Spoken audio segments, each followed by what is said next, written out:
Hi folks, thanks for tuning in to Hobo Alex.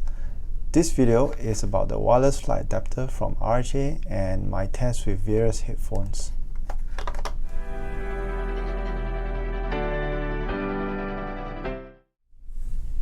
Hi again. So as you all might know, I have been using the Hagibis Bluetooth transmitter, which I've bought for around $33 US. And I kind of like when I saw the RHA flight adapter. It looks quite good, and in the US it's selling for $50 US, but in Singapore it's selling for around $89 or $98. So I didn't really want to buy it, but Amazon Singapore just started and it was amazingly selling for $68 Sing dollars. So I bite the bullet and ordered it. So it came and I was pretty happy. I didn't do an unboxing video, but it's just straightforward. Just the device itself, a manual, and the charging cable, that's all.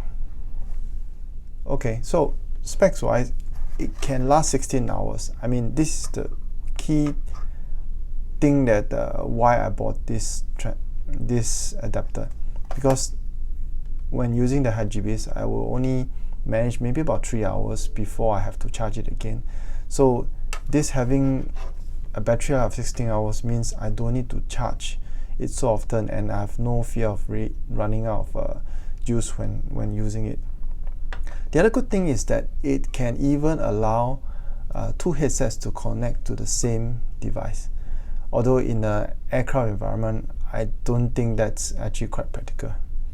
It supports aptX and aptXLL. So what that means is that you really have very, very low latency with certain headphones. So afterwards, I'm going to show you how the lag differs from using different headphones. So I'm just doing a few shots of the manual here. As you can see, the button is quite straightforward. Single button to turn it on, off, even pair a second device, and of course the most important, how to reset it.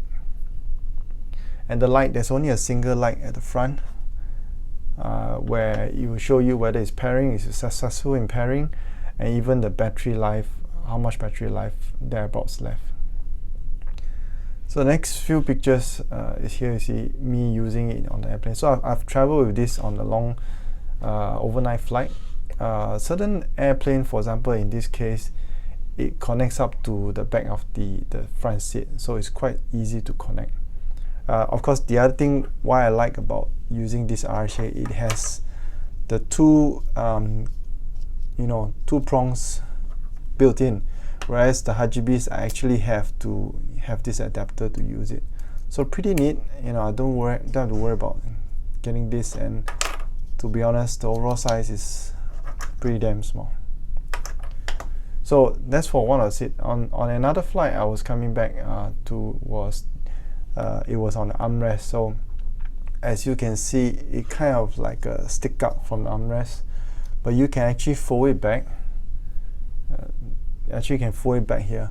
So one negative comment I have to say about this device is that when it is either protruding out or even folded, any movement may kind of dislodge the connection a bit, meaning that sometimes you get one side only, you know what I mean? So it has to be fully seated, both have to be fully in to get a full stereo sound, and sometimes when you accidentally knock it a little bit, it actually becomes mono or one-sided. So I'm also a bit scared of someone walking past me or what and knocking this off. So actually, long-term wise, I may have to think of something else to make it more secure or less prone to being knocked off. So that's that. Next one, let's talk about the audio lag using different headphones. So this actually is going to talk about the audio lag experience I have with this. So I use this as a benchmark. So this has been performing really good in all cases, and paired with a normal pair of Bluetooth headphones. So I can say there's very, very little lag. You can hear, you know, if playing games, there's no delay. Watching videos, there's no lip sync issue. So with that as a benchmark, I tested with this. So I must say, of course, no surprise, it works the same. I guess because both support aptX as well, so you won't be surprised that you will not have any lag issues on this, right? So, but of course, I want to travel light. I want to be comfortable. So I actually tried it with a set of true wireless stereo earbuds. So this is the X Mini Liberty Plus, which I have also done a review on. Maybe you can check the link up above to see the video I have here. As I said, this support aptX. This is also support aptX. So in theory, you should not have much lag. But in reality, I must say, because of this true wireless nature, the signal may come to one side of the earphone, and then the signal have to go from one side of the earphone to the other side.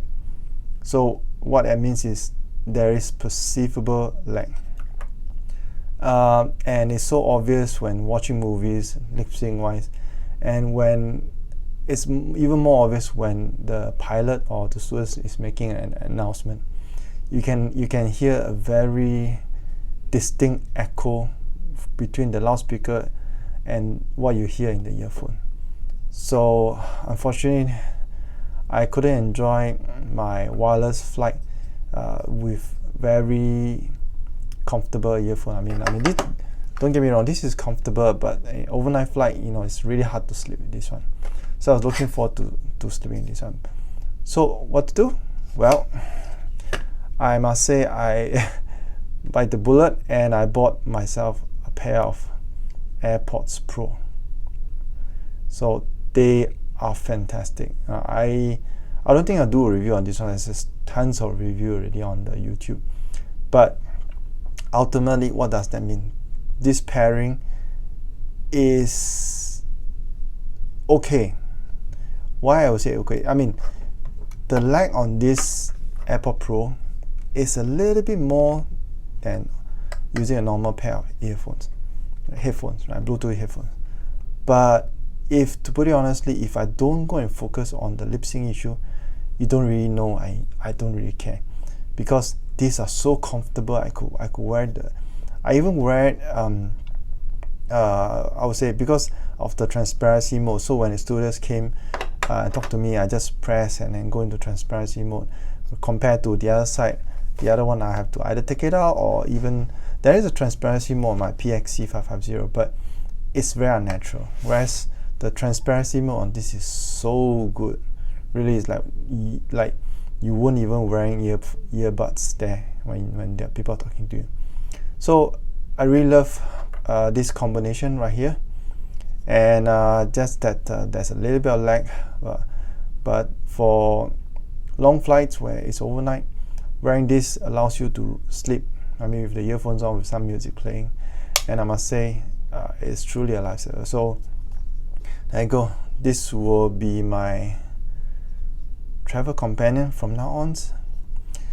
I guess to wrap up the video, Hobo Alex, I would say, good for the price right now, which is $68. Not so good if you try to get in Singapore retail shops or online, which is about $89 or $98. So that's all for the video today. I hope you guys like this quick and short video. Thanks, and see you next time.